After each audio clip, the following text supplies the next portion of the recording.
24, 23, 22, 21, 20, 19, 18, 17, 16, 15, 14, 13, 12, 11, 10, 9, 8, 7, 6, 5, 4, 3, 2, 1.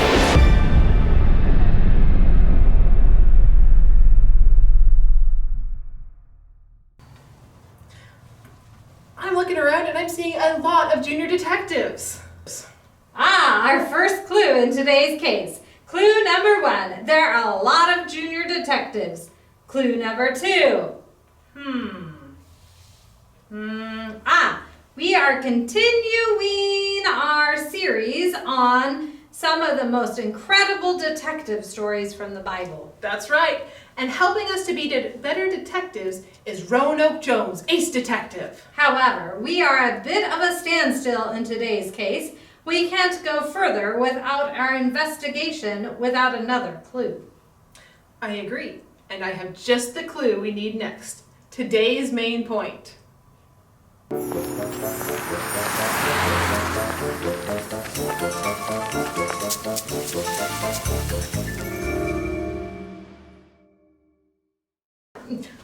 I will show mercy to others.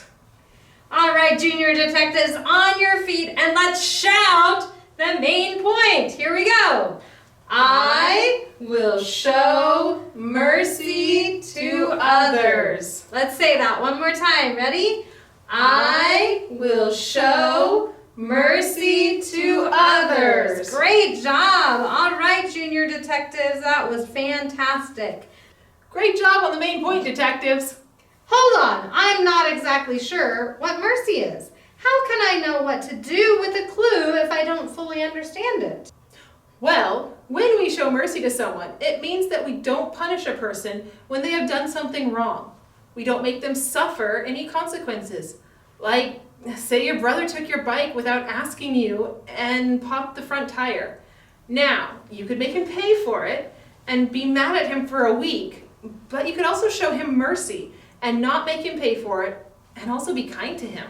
Wow, that sounds a really difficult thing to do, especially since my brother deserves to be punished. You're right. Showing mercy can be hard to do. But there's really a big reason why you should show mercy. God shows us mercy. I have disobeyed God many times in my life, and God has chosen to show me mercy. I don't deserve it, but He chose to bless me, even though I did things that were wrong. And since we received God's mercy, we need to show the same mercy to others. Yup. Okay, now I think I get it. But what about when someone does something really mean? I mean, like really, really, really mean. You mean something like hunting you down with an army, chasing you through the wilderness while planning to kill you, even though you didn't do anything wrong? That kind of mean? Yeah, that sounds awful. It was awful. And it actually happens to be a man in the Bible named David. Wow. I think it's definitely a story worth looking into for more clues and evidence. I agree. But first, let's check on Roanoke Jones's house and see if he's had any breakthroughs on his case. If it isn't the world-famous rugby player, Roland Rutabaga Randolph. I'm Kelly McCarthy. Oh, pleased to meet you. Thank you. Can you tell me, is this the home of Roanoke Jones, world-famous detective? Yes. Excellent. I've got a problem I could use some help with. He's not home. Oh. But I sit here on his stoop every day reading my Bible, waiting for him to go on one of his world-famous adventures. And one day, I'll be able to help him solve a case. Oh. But in the meantime, I can help you. Do you have a problem? Well, yes, I do. It's my team, the Artful Badgers. Have you heard of us? Yeah, of course. Well, we're awful. And I need to figure out some way for the team to be better. Well, what sort of problems does your team have? The problems? You name it.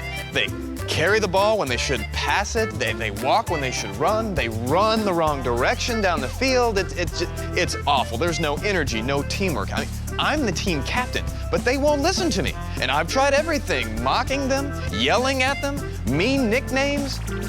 Nothing helps. I've even asked the coach to try to make guys stay late after practice as a punishment, but still, they don't get any better. So, let me get this straight. If your teammates mess up, you yell at them Yes. and make fun of them Yes. and make them stay late? Oh, yes. And that doesn't work for you? No, and now for some reason, none of them will talk to me. Well, I think I know what your problem is. You know what? You're absolutely right. I'm not being hard enough on them. Thank you, you've been most helpful. No, that's not it at all. It isn't? No. Actually, it reminds me of a case in the Bible. Really? I think it might help your situation. Let's take a look. All right.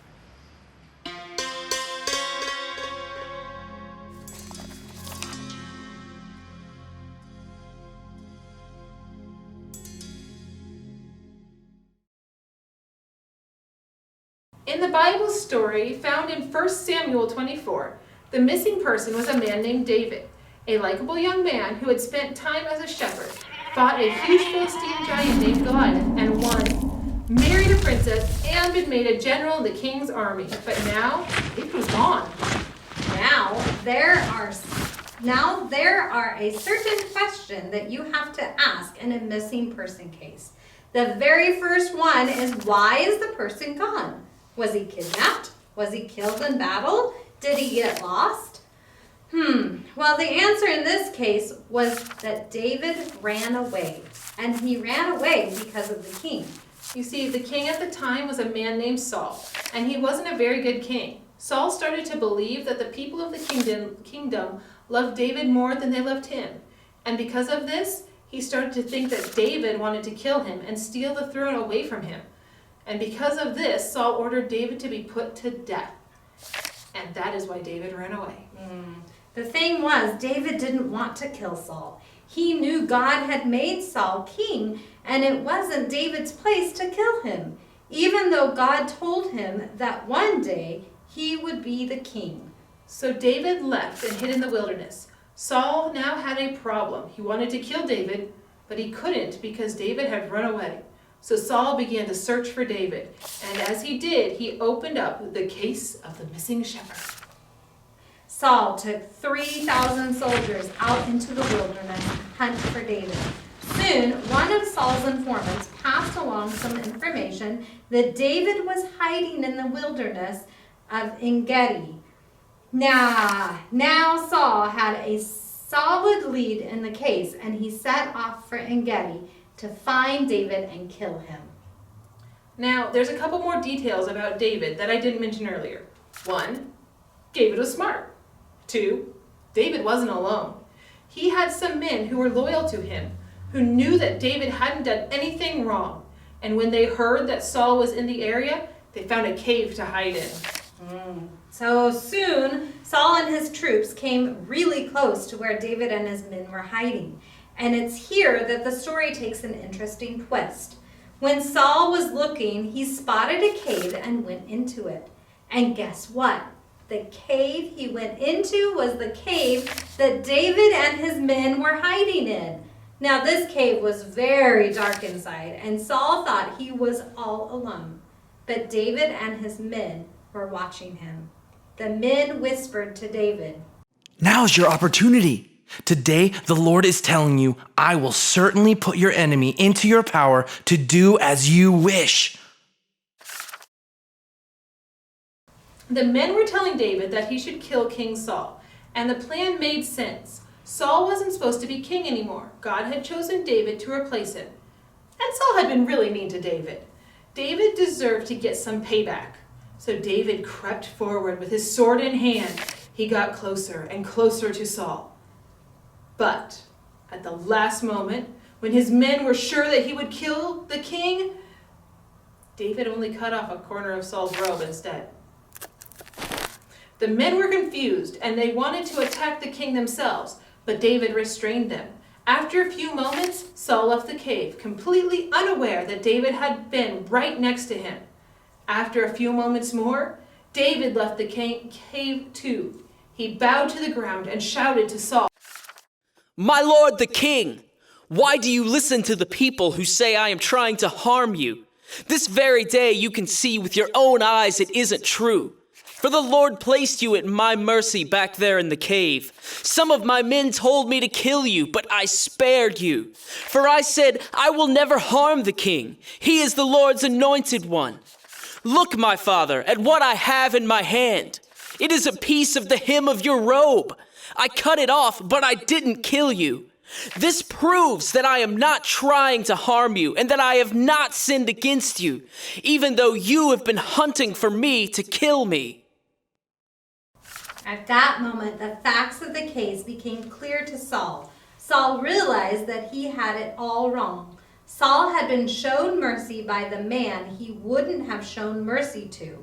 Saul started to cry and said to David, "You are a better man than I am, for you have repaid me good for evil. Yes, you have been amazingly kind to me today, for when the Lord put me in a place where you could have killed me, you didn't do it. Who else would let his enemy get away when he had him in his power? May the Lord reward you well for the kindness you have shown me today.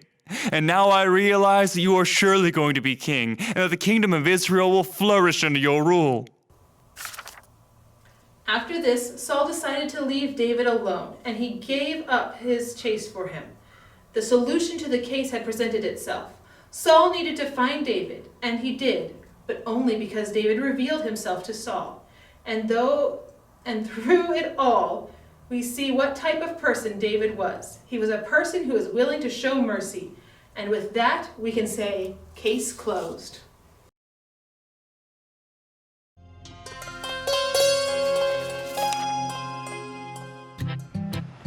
The next time one of your teammates makes a mistake, you have a few ways you can react.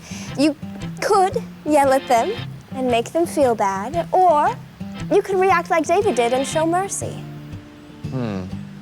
Yes, but what would that look like? I mean, how do I show mercy while playing rugby? Well, when someone breaks the rules and messes up on your team, you could yell at them, or instead you could go up to them and calmly tell them what they did wrong and show them what the right thing is to do. And then encourage them to do better next time. You'll be happier, they'll be happier, and your whole team will be a lot better. Yes, that does seem like a good idea. Well, I think I need to get to practice. Would you be willing to come with me and help me show? Sure. Whoa, hey, what?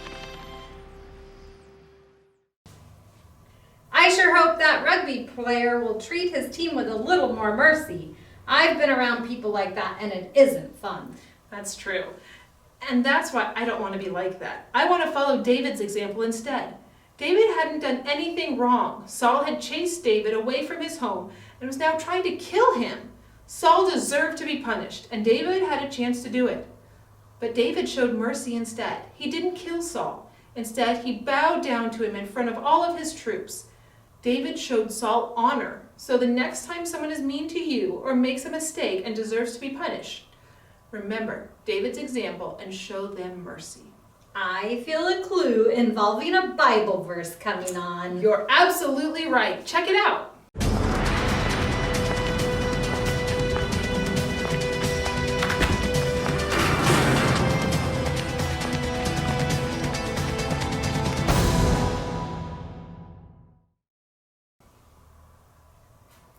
God blesses those who are merciful, for they will be shown mercy. Matthew 5:7. Let's say that again. Can you guys say it with us? Ready?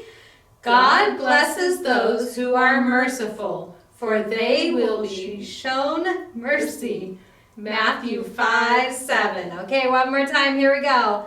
God blesses those who are merciful, for they will be shown mercy. Matthew 5:7. This is really cool because it promises us that if we show mercy to others, God will show mercy to us as well. Indeed. Hey, I almost forgot about the big case Roanoke Jones is working on regarding Professor Artie Morty's continued reign of terror that holds this city as is in its ever-present grip of fear. You're so right, and I have a feeling our main point, I will show mercy to others, is going to come in very handy for him. Let's check it out.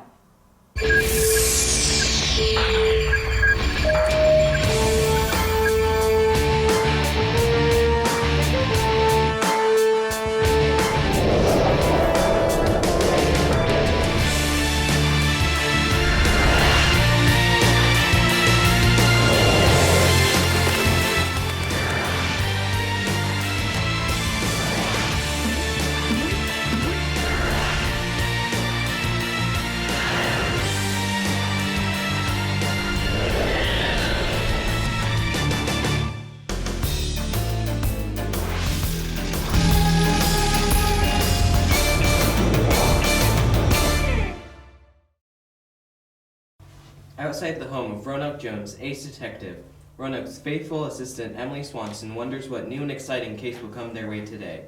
I wonder what new and exciting case will come our way today.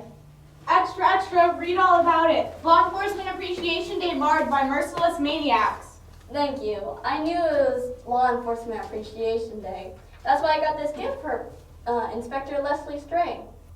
The city is in big trouble, Miss Swanson. People all over the city have started bossing each other around and yelling at each other over the smallest mistakes. Interesting. What kind of mistakes? Well, earlier in Piccadilly Square, I accidentally bumped into a man and he yelled at me, told me I was a menace to orderliness, called me a mean name, and then tried to arrest me. Oh dear. Yeah, people are mercilessly trying to arrest each other for all manner of minor mistakes. I saw one man handcuffed for having a shoe untied. Another man was being dragged away for sneezing too loudly. It's a madhouse out there. Indeed. Well, thank you for the information. I'm sure Roanoke Jones will be interested. Thanks, Miss Swanson.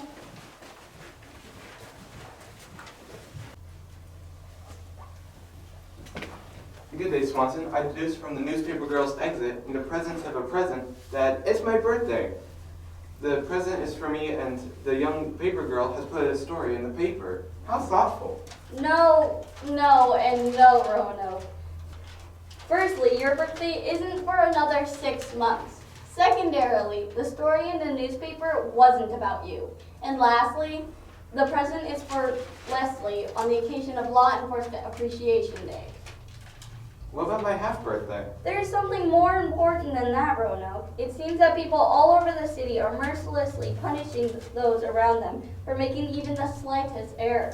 They are yelling at each other, calling each other rude names, and trying to arrest each other for such things as sneezing too loudly. Fascinating. So the facts of the case are these. People all over the city are mercilessly punishing those around them who make even the slightest error. They are yelling at each other, calling each other rude names, and even trying to arrest each other for such things as sneezing too loud. How do you do it, Jones? Police Inspector Leslie Stray. Worried the public will make more arrests than you on Law Enforcement Appreciation Day. Of course not, Jones. If only they were arrests for actual crimes. Even as an officer of the law, I must exercise some degree of mercy in enforcing the law. Roanoke Jones, a present for Law Enforcement Appreciation Day. You shouldn't have. Indeed.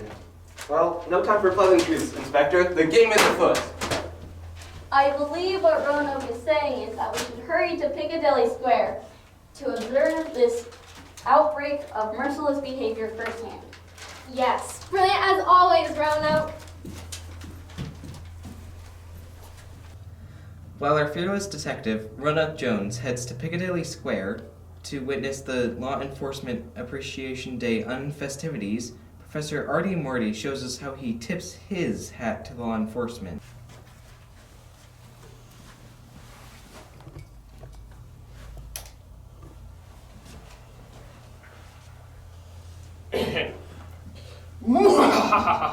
It's me again, Professor Artie Morty, the uncatchable man with unimaginable plans of doom for the entire city. Who can resist being a police officer for a day? Especially on Law Enforcement Appreciation Day. Especially when the hats are free. That's right, I said free.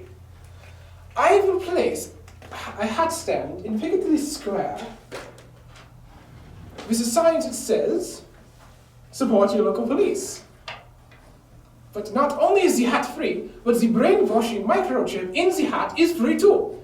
Anyone who puts on one of these hats will immediately become completely without mercy. They will think it is their job to enforce all kinds of punishments for violating even the smallest rule. When everyone is either arresting someone or being arrested, the city will descend into chaos, and I shall rise to power. Mwahahaha! Put that down, it's not for you!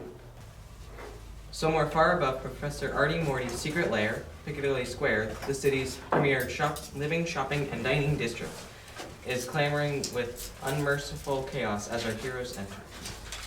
My goodness, this can't continue. The Bible teaches us to treat others around us with mercy. When people around us ask for forgiveness, we should give it. We shouldn't treat people harshly, even when they make mistakes. This is terrible. Yes, of course, but what is causing all this? Who is responsible? Look, Swanson, free hats. But what is the source of all this unmerciful behavior? Blatant carelessness. Swanson, you're under arrest for being a blatant blunderer. Roanoke, what are you doing? You bumped into me. Stop it. Leslie, help. You with the crooked tie, get back here. Roanoke is a genius. What? I mean, why? He single-handedly discovered the source of the outbreak by being infected by it. Oh, yes, I see. If only he could tell us how. Ah, you're trying to escape? That will only double your sentence. Ah, you with the backwards hat, get back here. Don't take those off yet, Leslie. We have to figure out how to help Roanoke first. You notice a hat on Roanoke's head? There's a hat stand over there. Bring me a hat, but don't put it on. Aha! As I suspected. The label says Artie Morty's all occasion hats. And there is some sort of microchip in the hat. This must be what's brainwashing everyone. These chips must be in all of the hats. Diabolical. Anyone wearing a hat thinks they must be unmerciful to anyone they see making a mistake. It'll be chaos. Here, help me with my book. It might have a solution for us. Ah, reading in public, I'll take that. Now what do we do? Don't worry, Leslie. I have a plan. Undo the handcuffs. Roanoke will rush over to re-handcuff me. When he does, you get behind him and knock off that hat. Will that work? Where are my handcuffs? Okay. Maybe not, but oftentimes the simplest solutions is the best. Well, no, soon enough. Here he comes. You're going to escape attempts, you lawbreaker. Hello, Swanson. Do we have time for tea before we solve this He's case? back to normal. You already solved the case. You have the time for all the tea you want, Roanoke. You are a genius for discovering Artie Morty's diabolical hat trick. I'll notify all units to remove these hats from anyone who is behaving without mercy. Thank you both. Artie Morty? You know, Swanson, it's possible that Professor Artie Morty might have something evil in mind for our city. Yes, sir. Quite a brilliant deduction.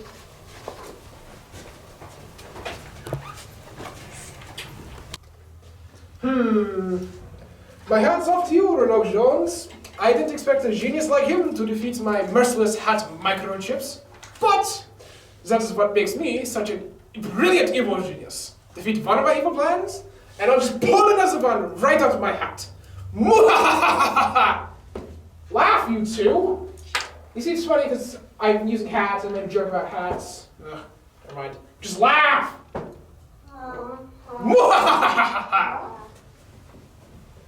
What fearsome form of evil will Professor Artie Morty unleash next? Will Roanoke Jones and his faithful friends faint in the face of that fearsome foe? Find out next time in the adventures of Roanoke Jones, Ace Detective. Ingenious. It was so simple. All they had to do was remove their hat, and that Roanoke Jones was unstoppable. Wait a minute. Swanson was the one who figured out that the problem was being caused by the hat, and it was her idea to remove it. Ah, but she never would have known that if Roanoke hadn't had tried the hat on first. I guess that makes sense. But I think the point here is that Professor Artie Morty's plan to get everyone in the city to forget about mercy and to act cruelly has failed. Thanks to Roanoke Jones, ace detective. And Swanson. But the most important detail that we should walk away with from today's case is that we should show mercy because God shows us mercy. We don't deserve it, God doesn't owe it to us, and we can't even pay him back for it either. Still, God chooses to show us mercy. And I am thankful for that. It's time to learn some more about mercy in our private detective training group. It's time to learn more about mercy with our private detective training kits. If you want to learn more, you can do your private detective training kit at home. If you would like to receive a detective training kit, email us. You know, there is nothing quite like the feeling of freshly closed case. Well done, junior detectives. Yes, the kids have done well today, but no, the case isn't closed. We've been over this. The case won't be closed until Artie Morty is behind bars. Artie Morty is behind bars? Great news! Until Artie Morty is behind bars. I said until! Oh. Anyway, the case isn't closed yet, but don't worry. We can still review the case notes from today and practice our detective skills. Don't forget what we learned today. Our main point is I will show mercy to others.